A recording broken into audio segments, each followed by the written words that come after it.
신명기 모세의 설교 제9강 바이블 스토리 시작하도록 하겠습니다. 지난 시간 한번 좀 정리를 해보도록 할게요. 첫 번째 창세기죠. 처음에 4가지 사건이 있었죠. 무슨 사건이었죠? 창조, 타락, 홍수, 바벨탑. 네, 4가지 사건이 있었고요. 그리고 하나님은 4명의 사람들을 통해서 길을 인도해 주시죠. 데라, 아브라함, 사레, 롯. 이렇게 4명의 사람이 우르를 떠나 가나안을 향해 그 여정을 출발합니다. 그리고 데라의 죽음이 하란에서 있었고요. 그리고 가나안에 도착해서 아브라함은 정착했고 거기서 이삭을 통해 그리고 야곱을 통해 그 자손이 이어지게 됩니다. 그리고 야곱의 12아들을 통해서 이제 12지파가 이제 생기게 되는데 그 12아들을 나중에 이제 애굽의 노예가 되었다가 총리가 된 요셉을 통해 이제 야곱의 가족들이 애굽으로 이주해서 살아가게 되죠. 이것이 바로 창세기의 내용입니다. 자, 이들이 이주해서 살아가고 있지만 이제 노예가 되었고 하나님은 모세를 통해서 이스라엘 백성들을 애굽에서 구원해 내십니다. 그 첫 번째 사건이 바로 10개의 재앙이었죠.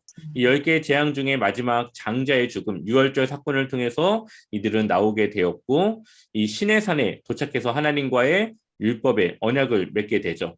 그래서 하나님이 주신 이 율법을 지키면 하나님도 이스라엘의 하나님이 되어지고 이들이 하나님의 말씀, 율법을 지키지 않으면 하나님이 이들의 하나님으로서 일하지 않는 그런 언약적인 관계가 됩니다. 그리고 하나님과 함께하기 위해서 성막을 만들었고 하나님은 이 성막을 통해서 이스라엘 백성들을 만나고 또한 이들을 인도하는 그러한 일들을 진행하십니다. 그래서 성막이 완성되면서 출애굽기는 마무리가 되게 됩니다.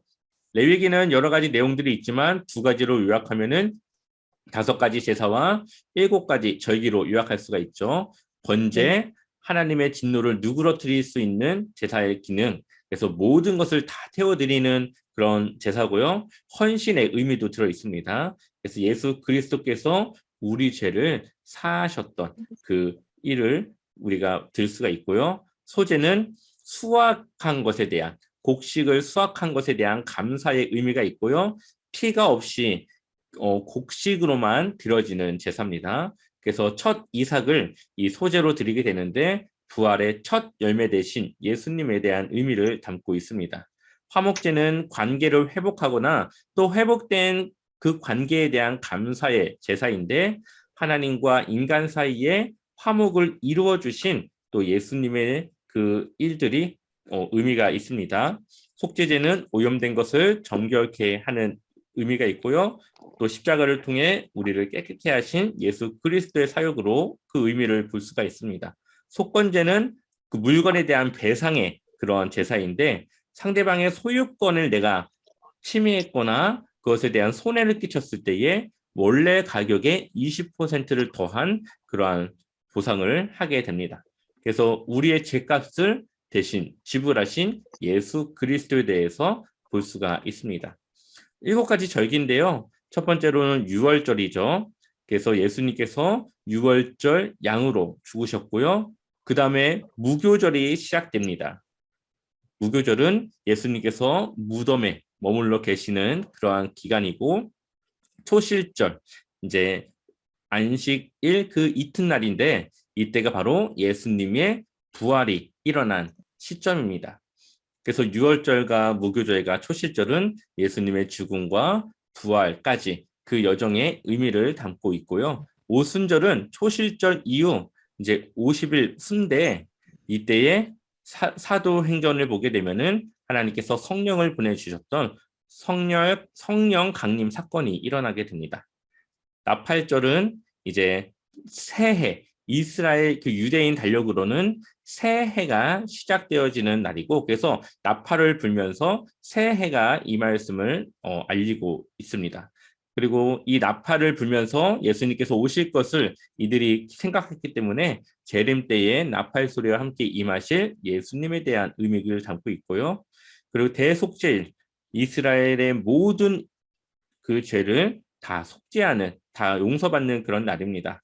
그래서 대제사장으로서 인류의 모든 죄를 속하시고 용서해 주신 예수님의 그런 사건을 볼 수가 있고요. 장막절은 마지막 추수가 다 끝나고 나서 드려지는 절기이고 이때는 곡식에 창고에 곡식을 넣기 때문에 수장절이라고도 하고 또 장막을 치고 살았던 광야를 기억하는 장막절 그리고 장막을 쳤을 때에 풀을 그 위에 덮었다는 의미에서 초막절이라고도 부르게 됩니다. 그래서 마지막 때에 하나님께서 영적인 추수가 끝나는 것을 의미한다고 볼 수가 있습니다. 지난주 우리가 봤던 민수기 첫 번째 인구 조사를 하고 유월절을 지키고 이제 이동을 시작합니다. 이제 시내산을 출발하게 되는 거죠. 그런데 이 중간에 미리암이 이제 모세의 권위에 대항했고 결국 문둥병에 걸리는 사건이 일어나게 됩니다. 그리고 가데스 바니아 바란 광야에서 정탐꾼을 보내게 되고요. 이들의 믿음 없음 때문에 40년 동안 이스라엘 백성의 1세대들이 이제 죽음을 맞이하는 시간까지 기다리게 됩니다. 이 과정 속에서 모세와 아론이 하나님 앞에 그 거룩함을 내보이지 않아서 결국은 가나안에 들어가는 것을 이제 허락받지 못하게 되고요. 그리고 하나님 앞에 늘 불평과 불만을 터뜨린 이스라엘 백성들을 하나님께서 불뱀을 통해 심판하셨을 때에 이 놋뱀을 통해서 이들의 병을 고쳐주신 사건이 있죠. 그래서 이 놋뱀은 결국은 예수 그리스도의 십자가의 사건을 의미하는 것을 우리가 볼 수가 있습니다. 그리고 결국은 이 40년, 정확하게는 38년의 이 광야의 방황을 마치고 모압 평지에 도착하면서 민수기는 끝나게 됩니다. 그러면 신명기는 어떠한 내용일까요? 신명기는 이제 이 모압이라고 하는 이 모압 땅 앞에 이 요단강 동쪽에 이제 자리를 잡고 이제 가나안 땅에 들어가서 이들이 살아야 되는데 모세가 걱정하는 게 무엇이었을까요? 이들의 믿음이었습니다. 그래서 다시 한번 하나님과의 언약, 이들이 하나님을 어떻게 섬기고 어떻게 믿어야 되는지 다시 한번 그 율법에 대해서 강조하고 이야기하는 그 성경이 바로 신명기예요. 그래서 또 신자, 명령할 명자. 그래서 하나님께서 명령해 주실 것을 다시 한번 점검하는 책이 바로 이 신명기입니다. 그래서 신명기는 두 번째 율법이라고 하는 의미를 가지고 있어요. 그래서 기존에 앞서 얘기했던 율법들도 있고 거기에 모세가 좀 더 추가를 해서 이야기한 부분들도 나와 있습니다. 그래서 모세는 언약에 신실해야 된다. 하나님의 언약을 잘 지켜야 된다라고 말하고 그것이 바로 이 신명기 사관이라고 합니다. 역사를 보는 이제 관점이라고 볼 수가 있는데요. 성경을 보는 두 가지 관점이 있어요. 하나는 역대기 사관, 하나는 신명기 사관. 신명기 사관은 하나님의 말씀을 지키는지 안 지키는지에 따라서 지키면 하나님의 백성, 지키지 않으면 하나님의 백성으로서 그 자격을 잃어버리는 이러한 관점에서 이 말씀을 보는 거고요. 그리고 역대기 사관은 다윗과의 그 언약을 중심으로 다윗처럼 이 사람이 행했는지 다윗과 다르게 살아갔는지 이거를 이제 중심으로 보는 이제 사관입니다. 그래서 이제 나중에 보겠지만 열왕기에 나오는 그 왕들을 이제 선한 왕과 악한 왕을 구별할 때 그 중심에 누가 있습니까? 다윗을 따라갔는지 다윗과 다르게 갔는지 이게 기준이 되거든요. 그게 바로 역대기 사관이에요. 그래서 여기서는 이제 신명기 사관 하나님의 율법을 지켰느냐 지키지 않았느냐 그거의 중심으로 이들이 하나님의 백성으로서의 자격을 잃기도 하고 얻기도 하는 것을 우리가 이제 신명기를 통해서 그 이후에 또 말씀들을 통해서도 볼 수가 있습니다. 자, 그럼 본격적으로 그 내용을 들어가도록 하겠습니다.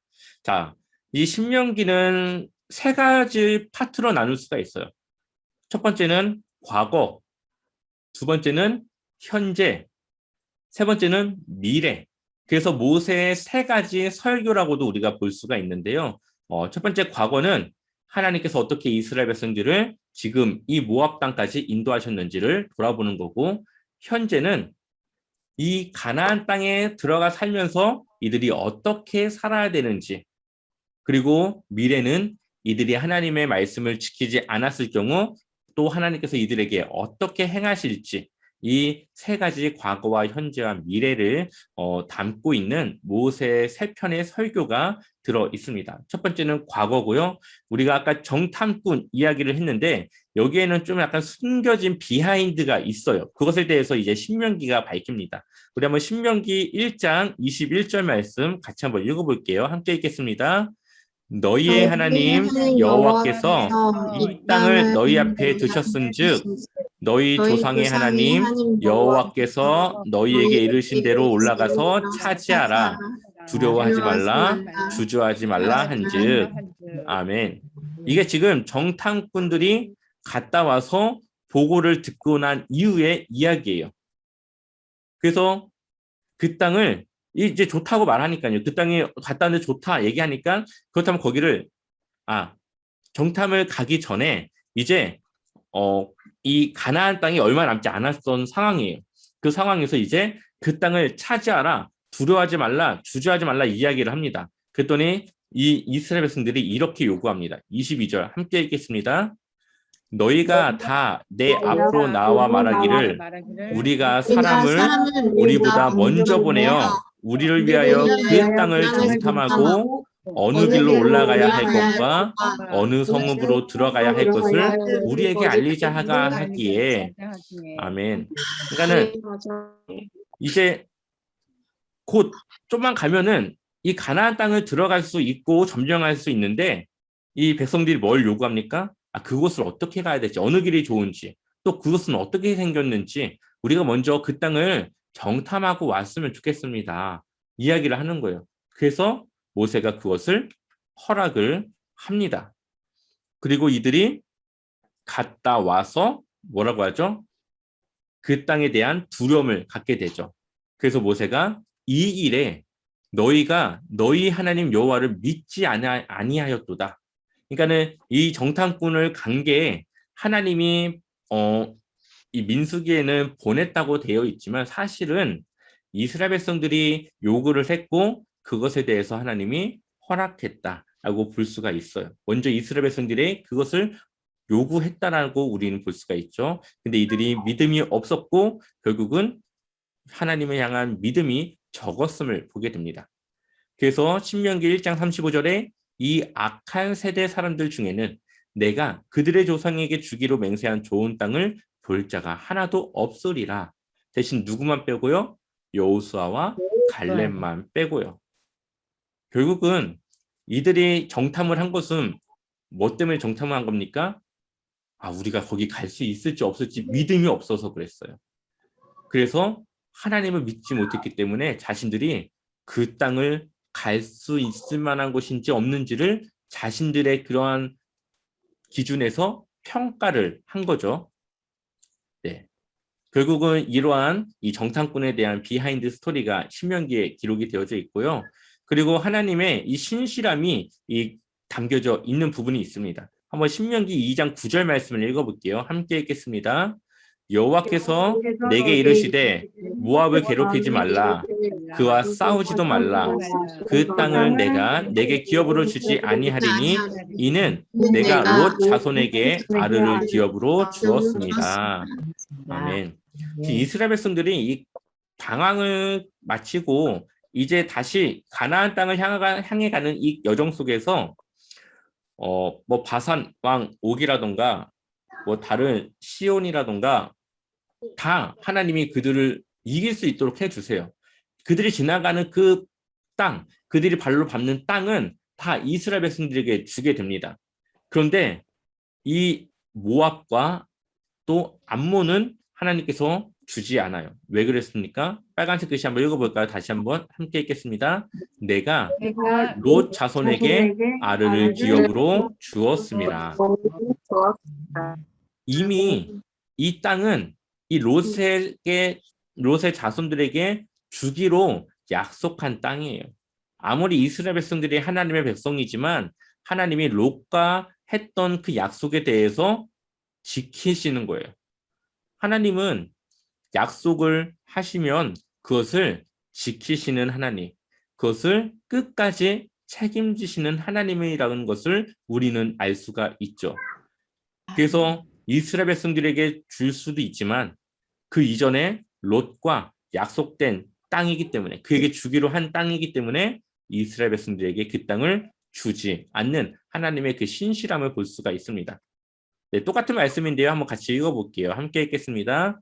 암몬 족속에게 가까이 이르거든 그들을 괴롭히지 말고 그들과 다투지도 말라. 암몬 족속의 땅은 내가 내게 기업으로 주지 아니하리니 이는 내가 그것을 롯 자손에게 기업으로 주었습니다. 아멘. 이 암몬과 모압, 이 두 사람은 롯의 아들들이에요.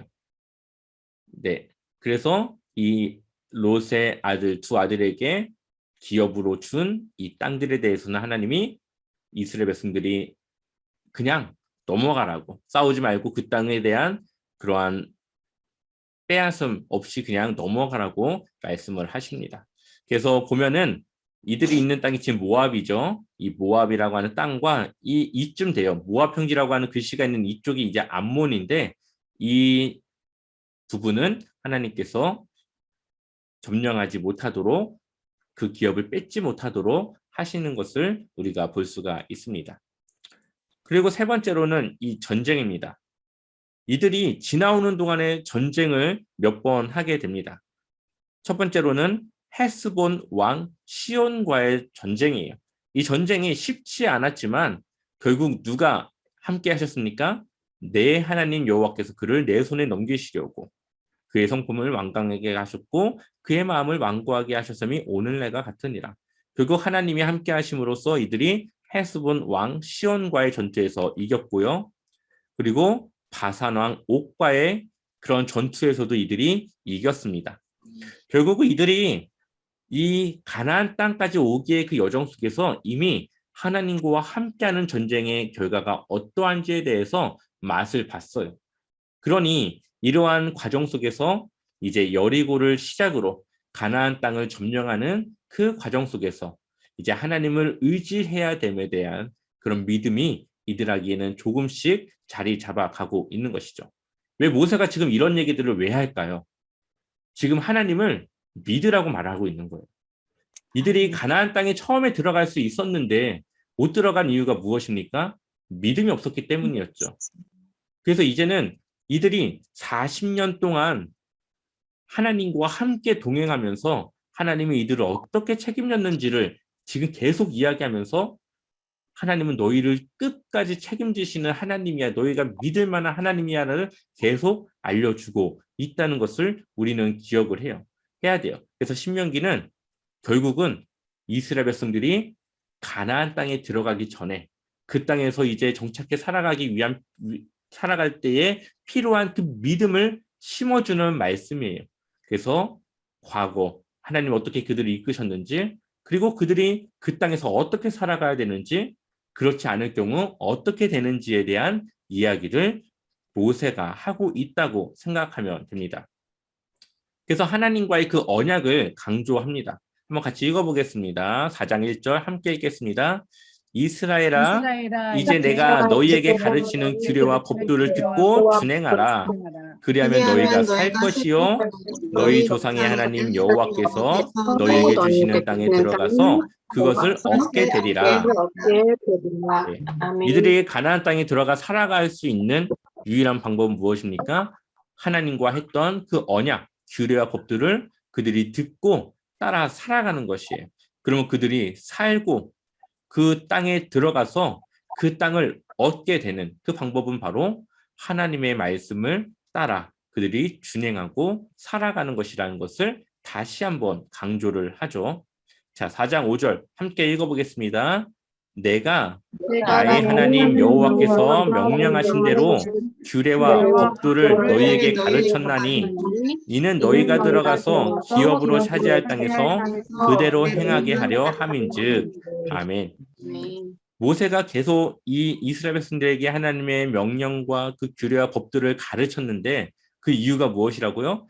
그 땅에 들어가서 기업을 차지할 땅에서 그 믿음으로 그 가르침대로 살아가게 하려고 그것을 가르쳤다라고 말하게 되죠. 결국은 사사시대가 오는 이유가 무엇입니까? 다음 세대에게 그것을 가르치지 않았기 때문에 이 사사 시대가 오게 되는데 결국은 이 가나안 땅에서 살아가는 방법은 하나님의 말씀을 따라 살아가는 것이 이들이 가나안 땅에서 살아갈 수 있는 방법이라는 것을 알려주게 됩니다. 그래서 4장 9절을 보게 되면은 오직 너는 스스로 삼가며 내 마음을 힘써 지키라. 그리하여 내가 눈으로 본 그 일을 잊어버리지 말라. 내가 생존하는 날 동안에 그 일들이 내 마음에서 떠나지 않도록 조심하라.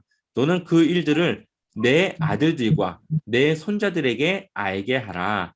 아멘. 결국은 이 신앙과 이 믿음이 계속적으로 아들들과 손자들에게 이어져 가고 그 가르침이 지속적으로 이어져야 한다는 것을 말씀하고 있습니다.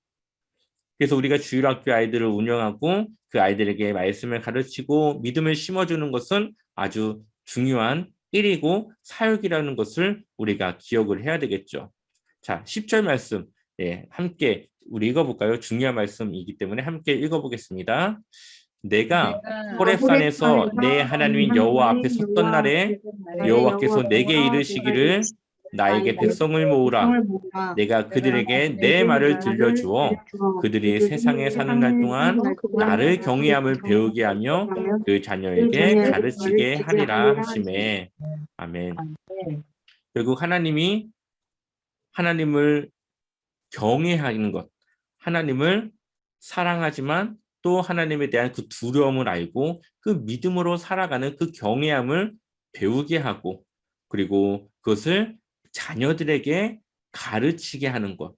이것이 바로 하나님이 원하시는 이스라엘의 모습이고 그들이 해야 될 일이라는 것을 이 언약을 맺을 때에 하나님과의 시내산의 언약을 맺을 때에 하셨던 그 일들을 다시 한번 기억시키고 있습니다.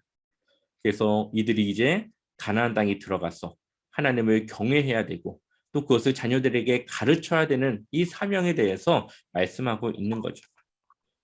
자, 네 번째, 쉐마 이스라엘. 여기서 말하는 쉐마는 무슨 뜻이냐면요. 혹시 아시는 분 있을까요? 들으라. 아, 네, 맞습니다. 들어라. 들어라. 예. 네, 맞습니다. 들어라, 이스라엘. 그러니까 이스라엘아, 들어라 이렇게 말하고 있는 거예요. 첫 번째 그 문구죠. 그래서 이 쉐마라고 하는 뜻은 듣다라고 하는 뜻을 갖고 있는데 그냥 단순히 그냥 듣는 게 아니에요. 여기는 순종의 의미가 들어있는 것입니다. 우리가 애들한테 너 말 잘 들어야 돼 하는 게 그냥 잘 듣고 있으라는 게 아니라 내가 한 말대로 살아야 돼, 그렇게 해야 돼라는 뜻을 갖고 있죠. 동일한 그런 의미를 갖고 있는 그런 말이에요. 이스라엘아 들으라 하는 것은 그냥 귀로 듣고 하는 그러한 것이 아니라 너희가 들은 그 말씀대로 따라라, 살아라 하는 의미를 담고 있습니다. 이들이 무엇을 들어요? 하나님 여호와는 오직 유일한 여호와이시니. 여기서 유일하다고 하는 것은 한 분밖에 없다. 여호와는 한 분밖에 없다. 결국은 너희가 예배할 분은 한 분밖에 없다. 여호와만 예배해야 된다. 여호와만 섬겨야 한다. 여호와만 따라야 된다. 이러한 의미를 담고 있습니다. 그리고 너는 마음을 다하고 뜻을 다하고 힘을 다하여 내 하나님 여호와를 어떻게 하라고요? 사랑하라. 이 사랑에는 두 가지 의미가 있습니다. 하나는 이들이 하나님께 헌신해야 된다. 그리고 또 하나는 하나님을 섬겨야 한다. 헌신과 섬김에 대한 의미가 담겨 있습니다. 그래서 하나님께 대한 순종, 그리고 예배, 그리고 사랑, 섬김과 헌신에 대해서 자녀들에게 가르쳐라 라고 이야기를 합니다. 그럼 이걸 어떻게 가르칠까요? 아주 구체적으로 말씀을 하시는데요. 한번 6장 6절 말씀 같이 읽어보겠습니다. 6절, 7절, 2절 같이 함께 읽겠습니다. 오늘 내가 내게 명하는 이 말씀을 너는 마음에 새기고 내 자녀에게 부지런히 가르치며 집에 앉았을 때든지 길을 갈 때든지 누워 있을 때든지 일어날 때든지 이 말씀을 강론할 것이며. 아멘. 어디에 새기라고요? 이 말씀을 마음에 새기고. 우리가 머리로 기억을 해야 되지만 우리의 마음에 새긴다고 하는 것은 내가 하나님의 그 말씀과 그 뜻에 그 동의하고 그것을 내가 해야겠다라고 하는 의지를 갖는 것을 말하는 거예요. 머리로 이해되지만 마음에서 그것이 움직여지지 않을 때가 있어요. 머리에서 가슴으로 오지 않을 때가 있어요. 하지만 우리가 말씀을 듣고 머리로 이해하지만 그 머리로 이해된 말씀이 우리의 가슴으로까지 와서 그래서 결국 그것이 우리의 삶으로 연결되어지는 것. 이것이 바로 마음에 새기는 거죠. 우리의 마음에 새긴다고 하는 것은 결국은 우리의 삶 속에서 그것이 실행되어지고 순종되어진다라는 하는 것을 담고 있습니다. 그래서 내게 명하는 이 말씀 너는 마음에 새기고 누구에게 가르쳐요? 자녀에게 가르치며 집에 앉았을 때든지 길을 갈 때든지 누워 있을 때든지 일어날 때든지 이 말씀을 강론할 것이며 그러니까는 기회가 될 때마다 자녀들에게 하나님을 사랑해야 된다는 것, 하나님을 예배해야 된다는 것, 하나님의 말씀을 따라 순종해야 된다고 하는 것을 계속적으로 그들에게 말해서 기억하게 하고 그 말씀이 그들에게 자연스럽게 받아들여질 수 있도록 계속적으로 그것을 가르쳐야 한다라고 말씀하고 있어요. 그러니 우리 주일학교 아이들이 교회에서 말씀을 배우지만 그 말씀이 집안에서 가정에서도 같이 교육이 되고 이야기 되어져야만 우리 아이들이 그 말씀에 순종하며 살아갈 수 있는 믿음을 가질 수 있다는 거죠. 8절과 9절 함께 읽어보겠습니다. 너는 또 그것을 내 손목에 매어 기호를 삼으며 이를 미간에 붙여 포로 삼고 또 내 집 문설주와 막간문에 문에 기록하였으니라. 기록하였습니다. 아멘. 그리고 자녀들의 손목에 그것을 메어서 언제든지 보게 하고 미간, 이마에 그것을 붙여서 표로 삼고 문설주, 문 기둥과 문에 그것을 기록해서 문을 들어갈 때 그리고 나올 때 그것을 늘 보고 기억할 수 있도록 생활의 모든 영역 가운데 하나님을 사랑해야 되는 그 말씀을 쉐마 이스라엘아 들으라 그 말씀을 그들에게 가르쳐야 된다라고 말씀을 하십니다. 이것이 바로 다음 세대에 대한 교육이고 가르침이고 믿음의 전수라는 것이죠. 자, 이제 본격적인 그 율법에 대한 말씀들이 나옵니다. 우리 한번 1번부터 3번까지 같이 읽어볼까요? 첫 번째 함께 읽겠습니다. 오직 하나님만 예배하고 정한 장소에서 예배하라. 거짓 선지자 네, 거짓 선지자들의 이적과 기사에 현혹되지 말라. 3번 가난한 자들을 돌보는 것도 예배이다. 네. 결국 이제 두 번째 율법에 대한 자세한 부분들을 모세가 이제 설교하게 되는데 이제 그 땅에 들어가서 그들이 어떻게 살아가야 되는지에 대해서 말하는데 오직 누구만 예배하고요. 하나님만 예배하고 또 하나님께서 정해주신 그 장소에서 예배하라. 이것이 바로 그 가나안 땅에 사는 이방신들을 섬기는 방법과 구별된 방법이에요. 그리고 거짓 선지자들의 이적과 기사에 현혹되지 말고 가난한 자들을 돌보는 것도 예배라는 것을 그들이 하나님을 믿는 그 거룩한 삶 중에 일부라는 것을 말씀하십니다. 한번 말씀을 통해서 보도록 할게요. 신명기 13장 3절 함께 읽어보겠습니다. 너는 그 선지자나 꿈꾸는 자의 말을 청종하지 말라. 이는 너희의 하나님 여호와께서 너희가 마음을 다하고 뜻을 다하여 너희 하나님 여호와를 사랑하는 여부를 알려 하사 너희를 시험하심이니라. 아멘.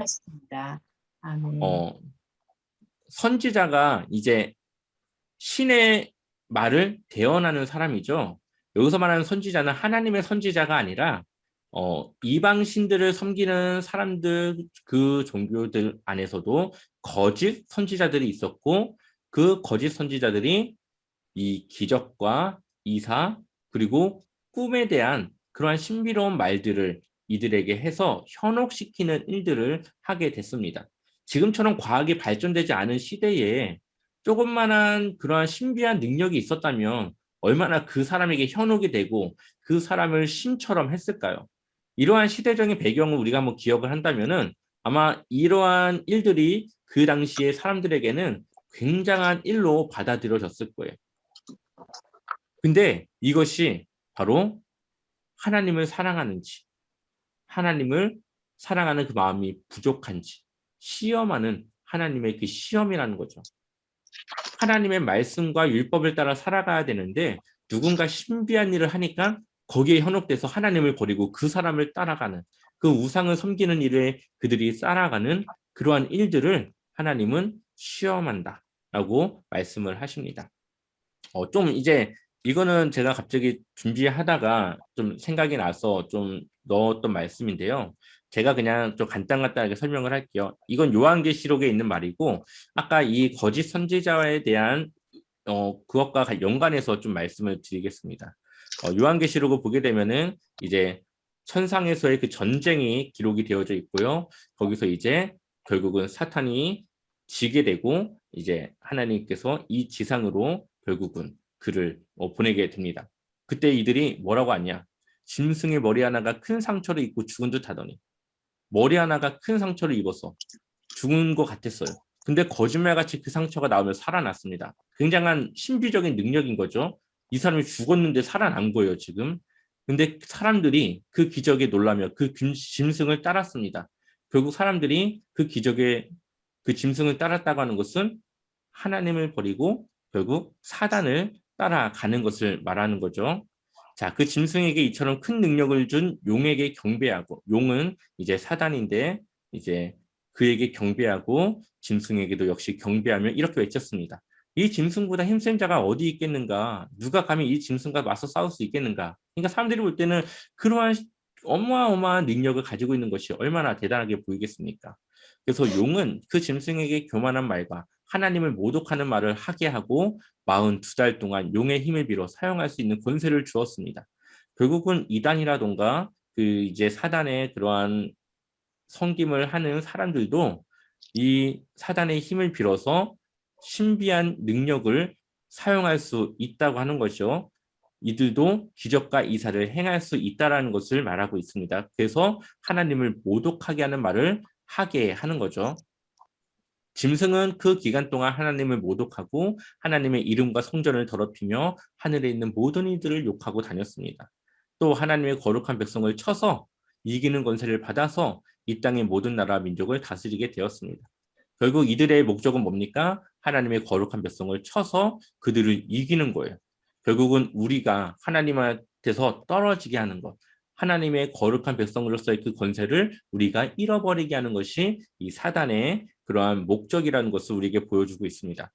결국 어떻게 됩니까? 세상이 창조된 이유, 죽임당하신 어린 양의 생명책에 기록되지 못한 땅에 사는 사람들은 모두 이 짐승을 경배하게 될 것입니다.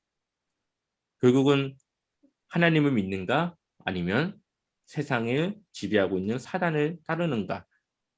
그래서 하나님의 어린 양의 생명책, 구원받은 사람들은 하나님의 그 생명책에 기록되는데 거기에 기록되지 못한 사람들은 모두 이 짐승을 경배하게 될 거다.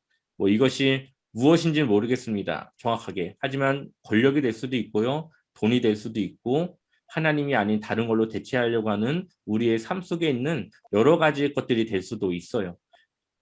신비한 능력과 여러 가지 현상들을 통해서 하나님의 사람들과 세상의 사람들이 현혹하고 하나님을 멀리하고 이러한 일들을 계획하고 하고 있다는 것을 요한계시록에는 분명히 우리에게 기록하고 있고 누구든지 귀 있는 자는 들으라고 말하고 있습니다.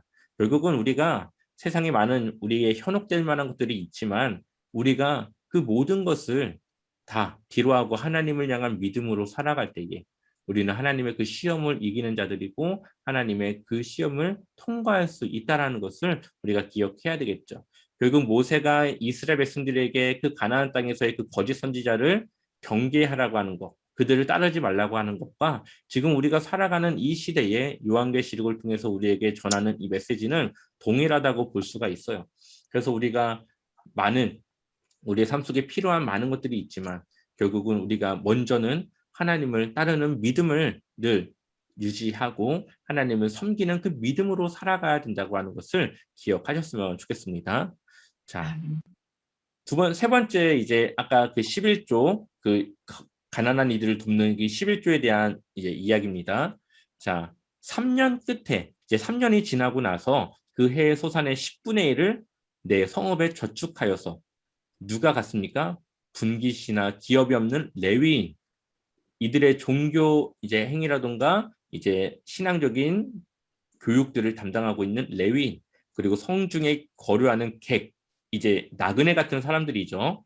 그리고 고아와 가부들, 이제 생산을 할 수 없는, 뭔가 이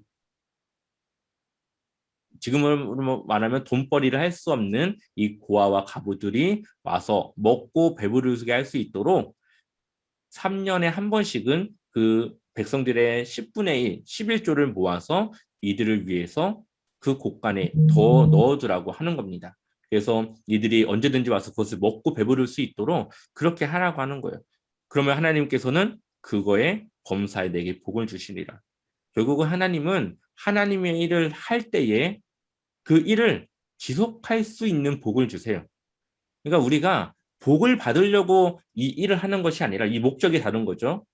우리가 하나님의 말씀에 순종하여서 그 일에 순종하면 하나님은 그 일을 할 수 있는, 그 일을 유지할 수 있는 복을 주시는 거예요.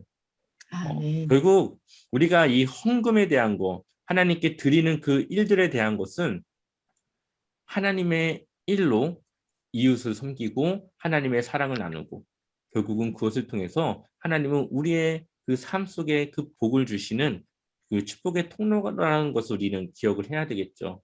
그래서 우리가 11조를 하거나 여러 가지 뭐 구제, 선교를 하는 거, 그리고 우리가 이번에 그 추수감사 주일날 드려지는 그 헌금을 가지고 그 주변에 사랑의 쌀을 좀 나눠 주려고 합니다.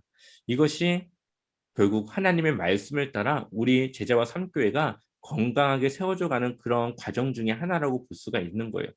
그래서 우리가 이러한 일들에 앞으로 더 많이 했으면 좋겠고, 우리가 이러한 일들을 통해서 정말 여러분들의 가정과 그 삶 속에 하나님의 그 축복이 늘 넘치기를 또 그렇게 소망합니다. 네, 그래서 우리가 하는 일들, 이것이 성경적이라는 것을 기억하셨으면 좋겠고요. 그리고 지도자에 대한 이야기예요. 재판관은 공의로 백성을 재판하라고 말씀하십니다. 그래서 사람을 가리지 마라. 지위가 높든지 가난한 사람이 오든지 누구든지 공의롭게 그 사건에 대해서 정확하게 판결해야 되고, 돈을 받아서는 안 되고 옳은 일을 해라 하면서 재판관의 그 자격에 대해서 모세가 이야기를 하고요. 그 왕에 대한 이야기를 해요.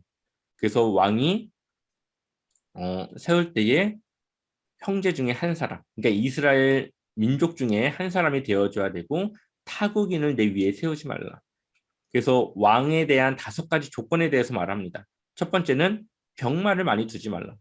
병마라고 하는 것은 이제 전쟁에 사용되는 그런 무기입니다. 이때 당시 병마는 지금의 탱크와 같은 거예요. 굉장히 그 공격력이 강한 그런 전쟁의 무기인데 이것을 많이 두지 말라. 왜 그렇습니까? 전쟁이 하나님께 속한 것이고 하나님이 이들과 함께해야 되는데 병마가 많으면 하나님을 뒤로하고 이것을 의지하겠죠. 그래서 병마를 많이 두지 말라. 그리고 아내를 많이 두지 말라. 그리고 하나님이 원하시는 것은 일부 일처제. 근데 그것을 이제 따르지 않고 많은 아내를 두지 말라. 그 이유는 솔로몬을 보면 알 수 있어요. 솔로몬이 이때 당시 아내를 두는 것은 외교 정책입니다. 외교. 주변에 좀 강대한 나라가 있으면은 그 왕의 딸과 결혼을 해요. 그러면은 이제 외교가 되는 거예요. 동맹국이 되는 거예요. 동맹국.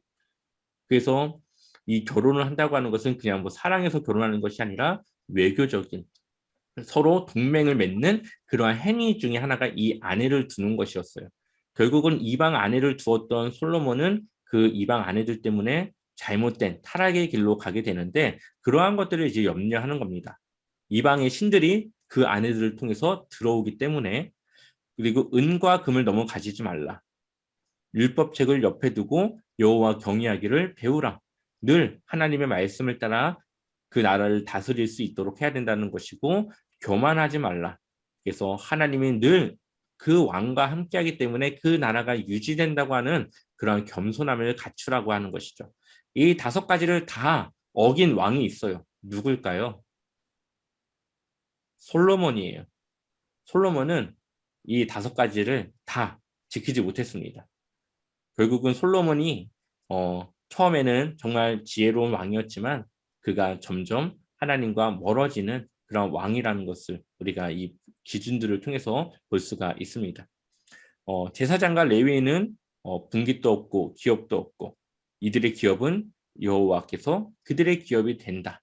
그래서 레위인은 따로 경제적인 활동을 하지 않고 백성들이 낸 11조를 취해서 또 그들이 낸 재물들을 취해서 이 생활을 영위해 나갑니다. 그리고 선지자는 하나님의 말을 그 입에 두는 사람, 그리고 무리에게 그 말을 하는 사람. 그래서 선지자가 결국은 하나님의 그 말을 이제 전하는 것을 말하는 거죠. 그리고 그것을 백성들에게 전하는 것. 자, 한번 이것을 읽어보겠습니다. 함께 읽겠습니다. 만일 어떤 선지자가 내가 전하라고 명령하지 아니한 말을 제 마음대로 내 이름으로 전하든지 다른 신들의 이름으로 말하면 그 선지자는 죽임을 당하리라 하셨느니라. 아멘. 여기서 중요한 말이 있는데요. 제 마음대로 내 이름으로 전하든지 다른 신들의 이름으로 말하면 이때 당시에 선지자가 하나님과 이야기를 하고 하나님의 그 음성을 듣고도 전하긴 했겠죠. 근데 보통의 선지자들은 하나님의 음성을 듣거나 그것을 뭐 정확하게 그 메시지를 받아서 한 것이 아니고요. 하나님의 마음과 또 정확한 하나님의 말씀과 메시지를 가지고 하나님의 편에서 생각을 하고 하나님의 편에서 판단을 해서 하나님이 주시는 그 마음을 가지고 하나님을 대변하는 일을 했다라는 것을 우리는 기억해야 돼요. 그래서 선지자가 하나님이 주신 마음이 아니고 생각이 아닌데 그냥 자신의 이익과 자신의 생각대로 말하는 때도 있었다라는 거.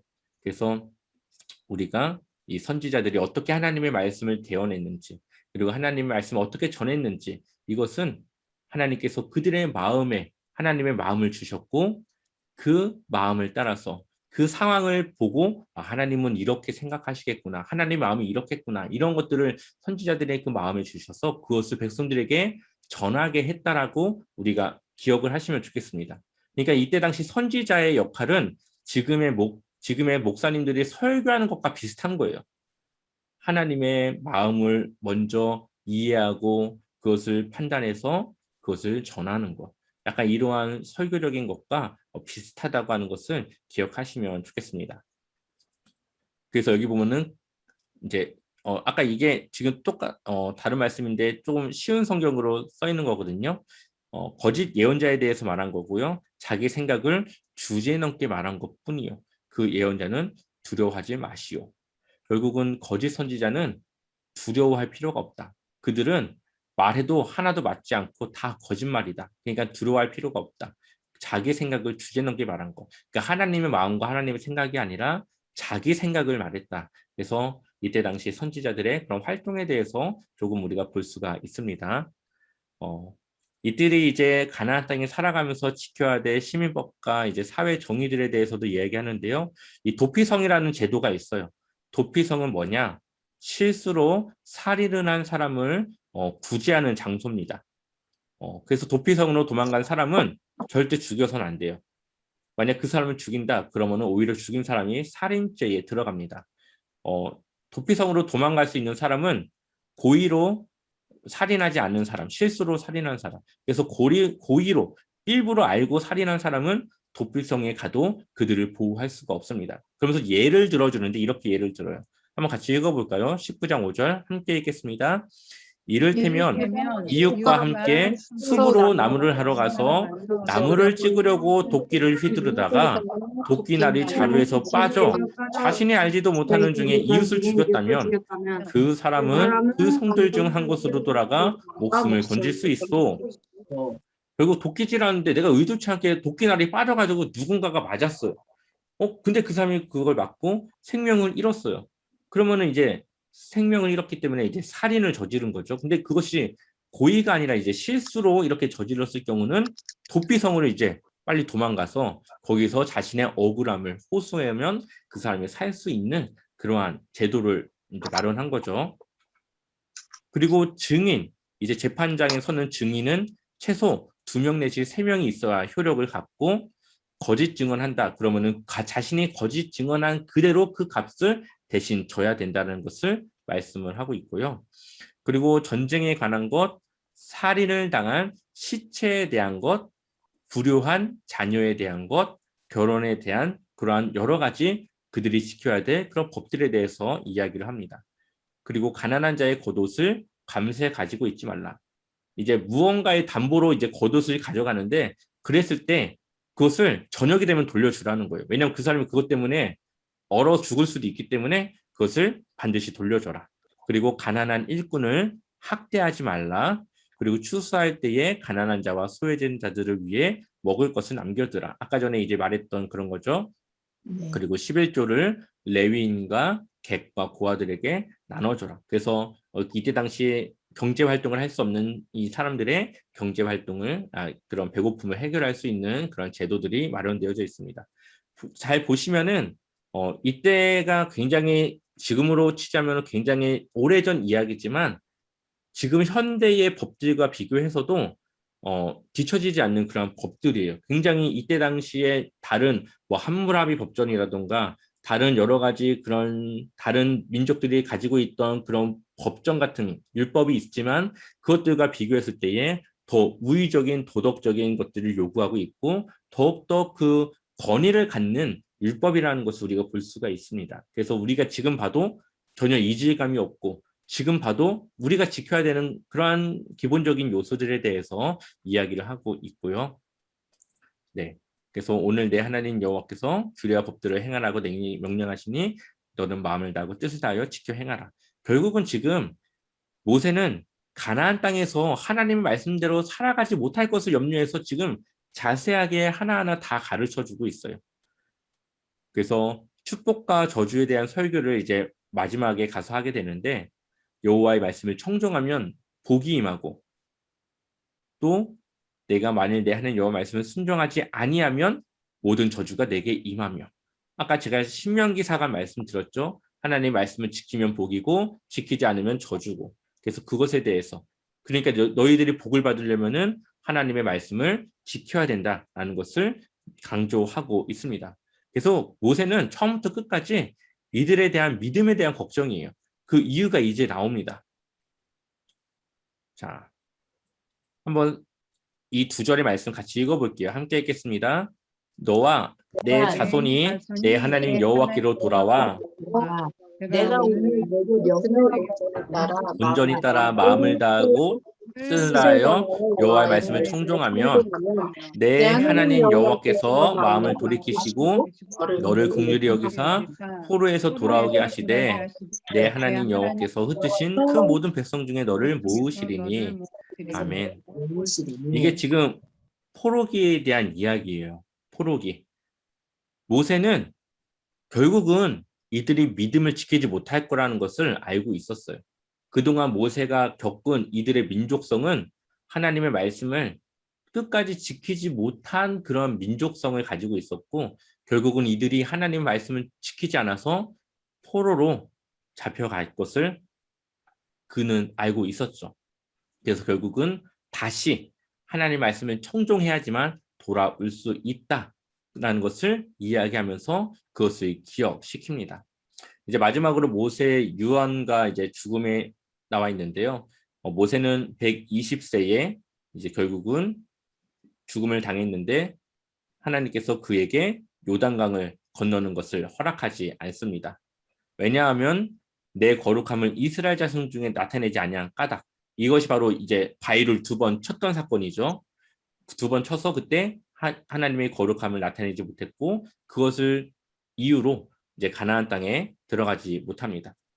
그래서 여기 보면 모세가 먼 산이 올라가서 이제 여리고성을 바라보며 이제 요단강 요단강 건너에 있는 이 가나안 땅을 바라보는 걸로 결국은 만족해야 되는 그러한 일을 이제 맞이하게 됩니다.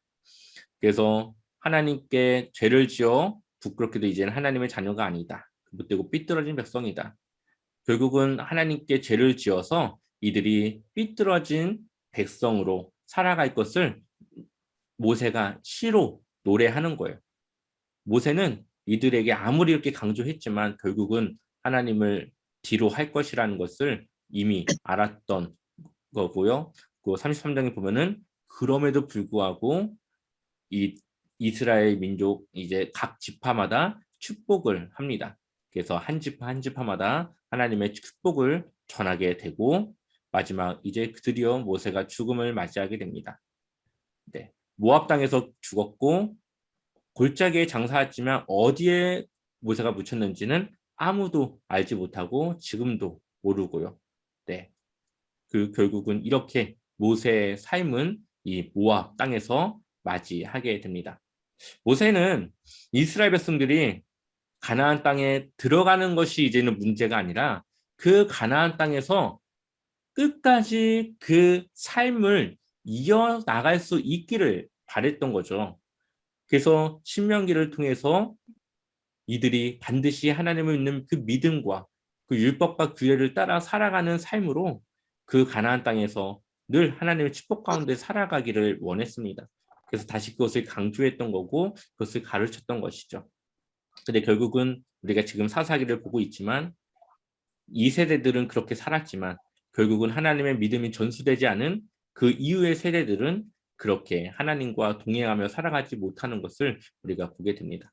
결국은 우리가 우리의 신앙을 지키는 것도 중요합니다. 하지만 우리의 신앙을 우리 아이들에게 가르치고 그 아이들이 또 그러한 믿음을 가지고 살아갈 수 있게끔 인도하는 것은 더욱더 중요한 문제예요.